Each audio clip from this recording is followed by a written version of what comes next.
নির্মলা মুখার্জি মমতা বন্দ্যোপাধ্যায় আবারও একটা কথা বলছেন যে আমি কি ভুল বলেছি, আমি বলেছি যে রামায়ণ মহাভারত কোরআন পুরাণ এই সমস্ত কিছু পড়তে যতটা টাইম লাগবে তার থেকেও বেশি টাইম আমার ফিরিস্তিতে লাগবে আমি যা যা করেছি এই 11 বছরে, মানে ডবল ডবল চাকরি, ডবল ডবল উন্নয়ন ইত্যাদি। আচ্ছা, এত কিছু করেছেন, তাহলে রেমালের সময় এই রেমাল আমি চেষ্টা করব কার্তিক মহারাজের কাছে, আমাদের ক্যামেরা পার্সন যদি পৌঁছে গিয়ে থাকেন কার্তিক মহারাজকে নিয়ে আসতে লাইভে, আমি চেষ্টা করব।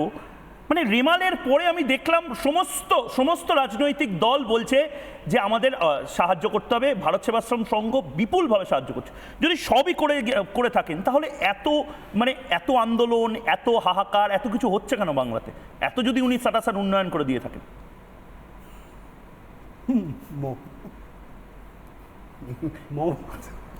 হাসি পেয়ে যায়, কি করে উত্তর দেব। রামায়ণ মহাভারত কোরআন পুরাণ এত কিছু উনি পড়েছেন, আমি জানি না ময়ূক এত কিছু উনি পড়েছেন কি না। উনি যে কাজগুলো করেছেন সেগুলো সম্বন্ধে বলেছেন, কিন্তু আমার কাছে যেটা সব থেকে ইন্টারেস্টিং লেগেছেন যে উনি স্পিচটা শুরু করলেন বিজেপির এক চ্যানেল, হ্যাঁ মানে আগেই একটা তকমা দিয়ে দিলেন যে চ্যানেলটা বিজেপির চ্যানেল।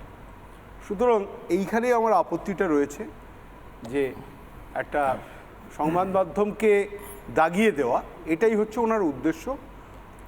কোরআন পুরাণ এগুলো নিয়ে ওনার কোনো মাথা ব্যথা নেই। আপনারা কিছু ইম্প্যাক্ট তৈরি করতে পারছেন, নিশ্চয়ই ওনার ইম্প্যাক্ট আছে যেটা ওনার পরিপন্থী, এবং সেটা উনি মোটেই সহ্য করতে পারছেন না, যার জন্য এটা বলছে। কিন্তু এটাও কি একটা কারণ নির্মলদা?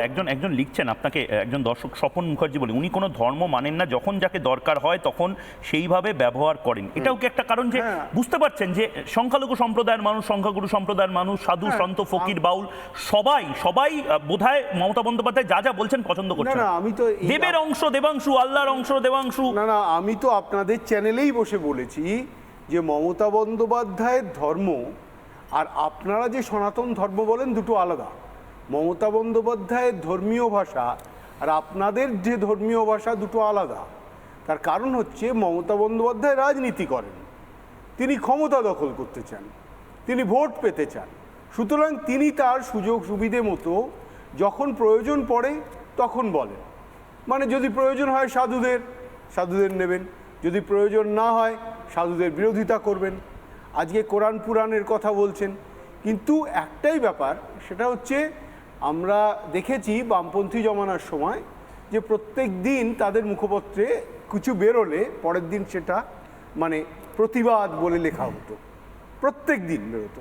মানে ধরুন অন্য কাগজে যেগুলো ওরা বলতো বুর্জোয়া পত্রিকা, সেই বুর্জোয়া পত্রিকায় যেগুলো বেরোতো তার প্রতিবাদ দেওয়া হতো। মমতা বন্দ্যোপাধ্যায় একটা জিনিসই বোঝেন, সেটা হচ্ছে রাজনীতি আর ক্ষমতা।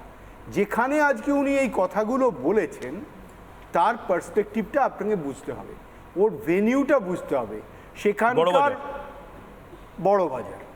এবার ওইখানটা উনি ধরেই নিচ্ছেন যেহেতু ওটা বাংলাভাষী জায়গা নয়, এটা ওনার একটা মন গড়া। হিন্দিতেই বলেছেন, হ্যাঁ হিন্দিতে বলছেন, এবং হিন্দির যারা মানুষ তারা সবাই নাকি যারা হিন্দি ভাষাভাষী তারা মানে উনি একটা ডিভাইড করেন যে টেমপ্লেটগুলো ওর মাথায় আছে।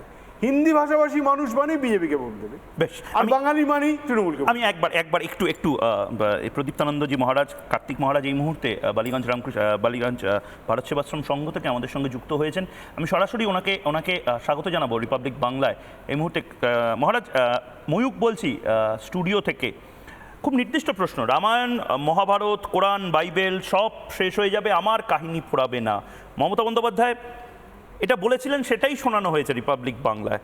তবু মমতা বন্দ্যোপাধ্যায় বলছেন যে কেটে ছেটে শোনানো হচ্ছে, এই করা হচ্ছে। মানে আমরা কি একটু বেশি খবর দেখিয়ে ফেলছি না মিনমিন করতে পারছি না? প্রবলেমটা কোন জায়গাতে আপনি যদি একটু আলোকপাত করেন? বড় দ্বিধায় রয়েছি মহারাজ।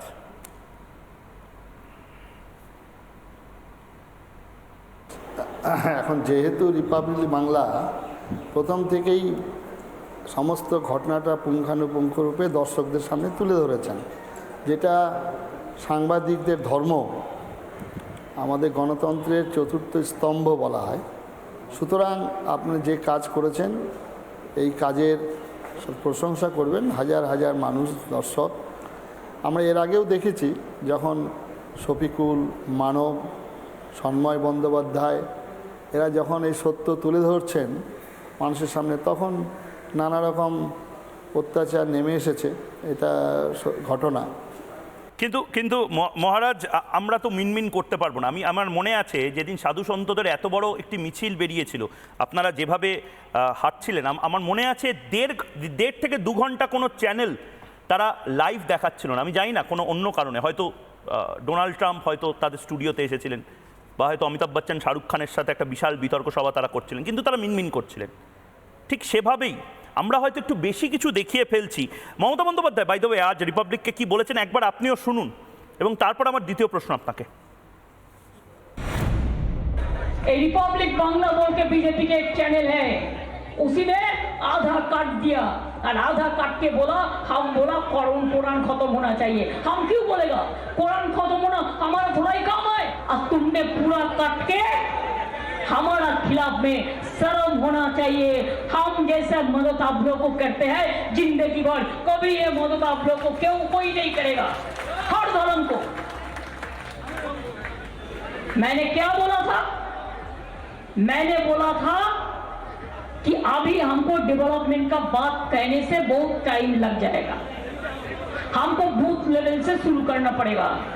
जो डेवलपमेंट हम लोगों ने किया है, अगर हम उसको चर्चा शुरू करें तो हमारा रामायण, कुरान, महाभारत, बाइबल, वो भी इतना टाइम नहीं लगेगा पढ़ने से जो टाइम हमको ये बोलने से टाइम लगेगा। इसमें इतराज क्या है? কার্তিক মহারাজ, এখনো আমি বুঝতে পারছি না আমি ভুলটা কি দেখালাম। যেটুকু বলেছিলেন সেটুকু দেখিয়েছি, যেটুকু বলেছিলেন কার্তিক মহারাজ নিয়ে সেটুকু দেখিয়েছি, রামকৃষ্ণ মিশন আসানসোলকে নিয়ে যা যা বলেছেন তাই দেখিয়েছি। এই দেবের অংশ দেবাংশু, আল্লাহর অংশ দেবাংশু, যা যা বলেছেন তাই দেখিয়েছি। হুমায়ুন কবির বরঞ্চ যা যা বলেছেন তার থেকে অনেক কম অংশ দেখিয়েছি, কারণ অতটা দেখানো যায় না মহারাজ। আমি ঠিক এই জায়গাতেই বলছি, চাপে পড়ে কি মমতা বন্দ্যোপাধ্যায়, মানে মমতা বন্দ্যোপাধ্যায় বুঝতে পারছেন যে উন্নয়নে, উনি তো বলছেন উন্নয়ন এত করেছি যে এই সমস্ত কিছু পড়া শেষ হয়ে যাবে, আমার উন্নয়নের গল্প শেষ হবে না। মমতা বন্দ্যোপাধ্যায় বোধহয় বুঝতে পারছেন মানুষ ধরে ফেলেছে উন্নয়নটাও উনি করেননি, উল্টে যেটা করেছেন তা হলো সনাতন ধর্মকে আক্রমণ, সনাতন ধর্মকে অপমান করাতে 1 নম্বরে তৃণমূল কংগ্রেস চলে গেছে, এবং সেইটা ভালোভাবে মানুষ নিচ্ছে।